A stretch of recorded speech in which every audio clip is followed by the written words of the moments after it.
नमस्कार, बहुत स्वागत है आपका। अगर आप हमसे अभी अभी जुड़े हैं तो प्लीज़ चैनल को सब्सक्राइब कर लें और वीडियो पसंद आए तब लाइक करें। मकर राशि वालों, जीवन में तकलीफ़ें तो आपको बहुत आसानी से मिल जाती है, पर जो खुशियां हैं वो क्यों नहीं मिलती? आखिर ना मिलने का वजह क्या है? कभी सोचा है आपने? आज हम यही तो आपसे बातें करने वाले हैं। और ये आज का टॉपिक हमारा ज्योतिष पर आधारित नहीं है, पूर्णतया ये आपको मोटिवेट करने के लिए है। आपके दुखों को कम करने की हम कोशिश करेंगे और ये मोटिवेशनल वीडियो है, तो वीडियो के अंत तक बने रहें। चलिए देखते हैं, आपके तकलीफ़ों को पर थोड़ा सा भी अगर हम मरहम लगा सकते हैं तो ये हमारे लिए बहुत बड़ी बात होगी, क्योंकि अभी के वक्त में लगभग हर कोई परेशान है और तमाम दर्शकों का अनुरोध है कि ज़िंदगी में तकलीफ़ें तो बहुत है, क्या करें तो क्या करें में। देखिए, बहुत कुछ ऐसा होता है जब ब्रह्मांड में भले ही राजयोग पर राजयोग बनता रहे, पर व्यक्ति को आम जनजीवन में नहीं मिल पाता उस राजयोग का फल। तो आज ऐसे में हम अपने मन को ठीक कैसे करें, कैसे एक सही राह पर आगे बढ़े, कैसे जीवन में लगे कि हाँ अब थोड़ी सी राहत मिली है। आज सिर्फ आपके दिल को हम छुएंगे, तो वीडियो के अंत तक बने रहें। मकर राशि जो कि शनिदेव की राशि है। अब शनिदेव की राशि का होने का मतलब, वैसे भी आपके ऊपर 7.5 चल रही है छाती पर। जुलाई 2022 में छाती पर से उतरकर पैरों पर आएगी और जनवरी 2025 तक आपकी 7.5 अनवरत चालू है। अब 5 सालों का, यानी अभी तक आपने 2.5-3 साल करीब आपने भोग लिया है, अब और 4.5 साल, इतने दिनों तक 7.5 चलना। पर उतने परेशान ना हो, उतने भी कष्ट नहीं मिलेंगे। तो चलिए हम अपने मुद्दे पर आते हैं। बहुत बार क्या होता है, हमारे श्री भगवद गीता में भी कहा गया है कि कर्म ही प्रधान होती है, सब कुछ कर्म पर ही निर्भर है, क्योंकि कर्म में ही हमारा जीवन है। पर कुछ ऐसी भी चीज़ें होती है जो हम नहीं करते लेकिन फिर भी उसको भोगना पड़ता है। कुछ ऐसी भी चीज़ें होते हैं, लाख प्रयास के बाद भी जीवन में सब कुछ लगता है हाथों से निकलती जा रही है, फिसलती जा रही है। बहुत सारे लोग ऐसे भी होते हैं जहाँ भी हाथ डालते हैं वहीं से सोना उगलता है। आखिर वो क्या है? और आप हैं कि रात दिन मेहनत करते हो, कोल्हू के बैल की तरह खट रहे हो, लेकिन कुछ भी नहीं मिल रहा है। महिलाएं हैं तो उनका भी जीवन नर्क हो चुका है, पुरुषों के लिए परिवार चलाना मुश्किल हो रहा है। आखिर ये क्या है?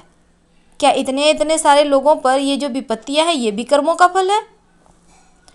ढेर सारे सवालात आपके मन में उठते होंगे, ढेर सारे सवालात जिसका कहीं कोई अंत ही नहीं होता। जब भी तकलीफ में होते हैं तो सवालात की झड़ी लग जाती है। इसलिए देखिए, बहुत कहना आसान है लेकिन करना उतना भी मुश्किल नहीं है। एक बात हमेशा ही याद रखिएगा, जीवन में जो व्यक्ति जो ढूंढता है वही पाता है। अगर आप हमारे बातों से सहमत हैं तो एक बार आंखें बंद करके सोचिएगा, आपने जो चाहा था वो आपको मिला या ना मिला। क्योंकि ये कटु सत्य है, व्यक्ति जो चाहता है वही पाता है। चाहत नहीं रखोगे तो मिलेगा कहाँ से? अब आप चाह रहे हो हमको खाना खाना है, अब उसके लिए भात तो बनाना होगा ना, रोटियां बनानी होगी ना। अब भात रोटी नहीं बनाओगे तो कैसे मिलेगा? किसी दूसरे के भरोसे कितने दिन गुजारा होगा? ये कटु सत्य है। लेकिन भात दाल बना लिया आपने, सब्जी बना ली और कोई मेहमान आ गए, उन्होंने खाना खा लिया, आप भूखे रह गए, ऐसा भी होता है। यानी बनी बनाई हुई चीज़ें कभी कभी लोग ले जाते हैं, आप खाली हाथ रह जाते हो। आपने बहुत मेहनत से पैसे रखे, कहीं जा रहे थे, बेटी की शादी है, दहेज देने जा रहे थे, बिना दहेज की तो शादी होती नहीं, ये भी कटु सत्य है। अब रास्ते में किसी ने आपसे चोरी कर ली, अब इससे ज़्यादा दुख तकलीफ क्या होगी? बहुत बार ऐसा होता है, लोग बैंक से पैसा अपनी जमा पूंजी निकालने जाते हैं और लोग छीन कर भाग जाते हैं। ये क्या है? इसके पीछे भी पिछले जन्म के ही कर्म होते हैं, क्योंकि हमें इसी जन्म में भोगना है। बहुत बार तो कुछ ऐसा भी होता है कि हम बेबस हो जाते हैं। कभी कभी तो लोग हमारे ऊपर कुछ कर देते हैं, उसका भी प्रभाव हम भोग लेते हैं। लेकिन लोग वैसे नहीं करते। जब आपका राहु केतु गड़बड़ हो जाए तो आकस्मिक रूप से दुर्घटनाएं जीवन में घटने लगती है। एक कहानी के माध्यम से आपको हम थोड़ा सा आगे बढ़ाने की कोशिश करते हैं किसी संत से एक व्यक्ति पूछता है कि आपके जीवन में इतनी शांति, इतनी सुकून, इतना प्रसन्नता कैसे है। इस पर संत मुस्कुराते हैं और कहते हैं, अपने कर्मों के प्रति यदि आप सतर्क हो जाते हो तो आप भी ये सब पालोगे। सारा खेल तो इसी कर्मों का है। हम अच्छा कर्म तो करते नहीं और फल चाहते हैं कि बहुत अच्छा हमें मिले। अब ये संभव कैसे होगा भला। अपना किया हुआ जो भी आपका अच्छा कर्म है ना, वो आपको ज़रूर मिलता है, चाहे वो बुढ़ापा पर ही क्यों ना मिले। बहुत बार ऐसा भी होता है, बहुत सारे साधु सन्यासी हैं, बहुत अच्छे अच्छे कर्म करते हैं, रात दिन पूजा पाठ प्रवचन, लेकिन अंत समय में बिछावन में पड़ गए, बहुत कष्ट है। ये भी होता है, ये भी कर्म है। बिना भोगे तो सैकड़ों करोड़ों कल्पों के गुजरने पर भी कर्म का ताला नहीं खुलता। तो वाल्मीकि रामायण में एक वर्णन आता है कि एक बार भगवान श्री राम के दरबार में न्याय पाने के लिए एक कुत्ता पहुंच गया था। जब लक्ष्मण जी कुत्ते से पूछते हैं कि क्या बात है, तब कुत्ता कहता है, मुझे भगवान श्री राम से न्याय चाहिए।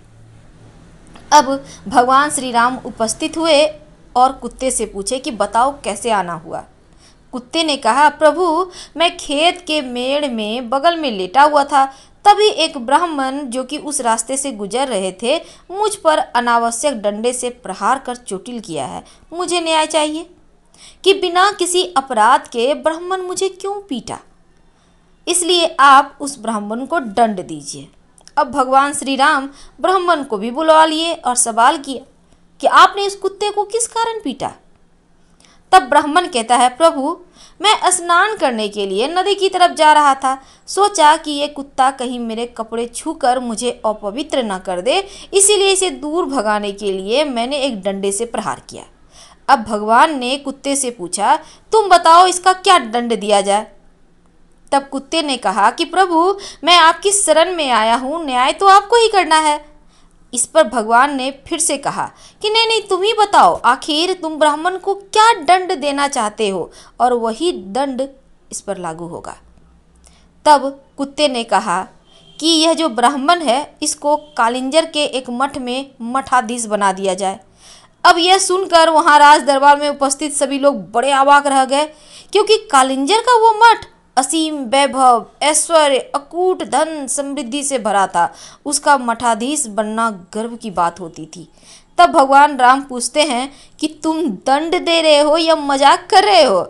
तब कुत्ते ने भगवान श्री राम से कहा कि नहीं प्रभु, मैं दंड दे रहा हूँ, क्योंकि पिछले जन्म में मैं वहाँ का मठाधीश ही था और उस मठ में उपस्थित ऐश्वर्य, समृद्धि, अकूट धन ने मेरी बुद्धि ही भ्रष्ट कर दी।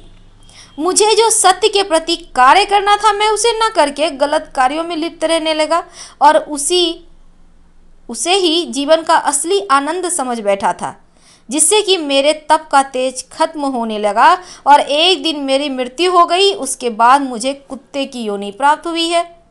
अब मेरे कर्म ही इतने खराब थे कि मैं कुत्ता बन गया, इतने खराब कर्म कि कुत्ता बन गया। अब दोबारा मनुष्य जन्म भी नहीं मिला। इसलिए मैं प्रभु, ये ब्राह्मण भी कालिंजर के मठ के मठाधीश होते ही ऐश्वर्य भोग में लग जाएगा और इसका भी निश्चित रूप से तप और तेज खत्म हो जाएगा। ये भी मेरी तरह कुत्ता बन के द्वार द्वार घूमेंगे भोजन के लिए। अब कुत्ते के रहस्य भरी बातों को सुनकर सभी लोग बड़े आश्चर्य से भर गए। तो कर्म का ये सिद्धांत ही है, जो व्यक्ति कर्म करता है उसी का फल भोगने दोबारा जन्म लेना पड़ता है और पूर्व जन्म के जो कर्म होते हैं उसका फल ही हमें यहाँ मिलता है। अच्छे कर्म किए हैं तो अच्छे मिलेंगे। कभी कभी दैव योग से हमारे साथ कुछ ऐसे रिश्ते जुड़ जाते हैं जिसके भी कर्म हमारे साथ जुड़ जाते हैं। अब आपका जीवन साथी है, उसके भाग्य से आपका भाग्य जुड़ गया। अब उनका भाग्य से आपका भाग्य जुड़ा तो हो सकता है आप साधारण से क्लर्क हो, मैनेजर बन जाओ। ये भी होता है। आप सिंपल से दुकानदारी करते हो, लेकिन यूं ही आपने कंपटीशन के फॉर्म भर दिए, एग्जाम दे दिया और आपने सेलेक्ट हो गए, तो ऐसा भी होता है। ये भी भाग्य है। कभी कभी घर में बच्चे जन्म ले लेते हैं और अचानक से बहुत तरक्की हो जाता है, पूरा घर परिवार ऐशो आराम में आ जाता है। ये भी भाग्य है। कौन जाने किसका भाग्य किससे जुड़ा है और कब किसकी किस्मत पलट जाए। तो कभी भी अपने आप को मत भूलिए और बस जो भी आप भोग रहे हो, जैसा भी समय चल रहा है, उसमें एक बार प्रभु का स्मरण जरूर कीजिए। और आपको मकर राशि वालों, ओम शनिश्चराय नमः रोज जपिएगा, आपके कष्ट दूर हो जाएंगे, जीवन के तमाम परेशानियां दूर हो जाएगी, और ये जो आप कष्ट भोग रहे हो इससे बाहर आने में मदद मिलेगी। संभवतः हम ऐसी उम्मीद करते हैं कि आपको ये समझ में आ गया होगा कि जीवन में हम वही भोगते हैं जो हमने किए हुए हैं। अब इस जन्म में आप अच्छा करो कि अगले जन्म में आपको और कष्ट ना भोगना पड़े। इस जन्म जन्मांतर के बंधन से मुक्त हो जाओ। कौन जाने कब किस रूप में कौन मिल जाए। अब अभी कुछ देर पहले हमने आपको बताया कि जमा पूंजी लोग लेके भाग जाते हैं, ये भी कर्मों का फल है। बहुत कष्ट भरी ये लाइफ है, ये मनुष्य जन्म बहुत कर्मों के फल के बाद ही मिला है, तो इसको जाया ना करें। चीज़ों को समझें, परखें, आगे बढ़ें और हमेशा सकारात्मक सोच रखें, पॉजिटिव सोचें, क्योंकि अच्छा सोचने से अच्छा होता है। बार बार भगवान के सामने अपनी प्रार्थनाएं दोहराएं।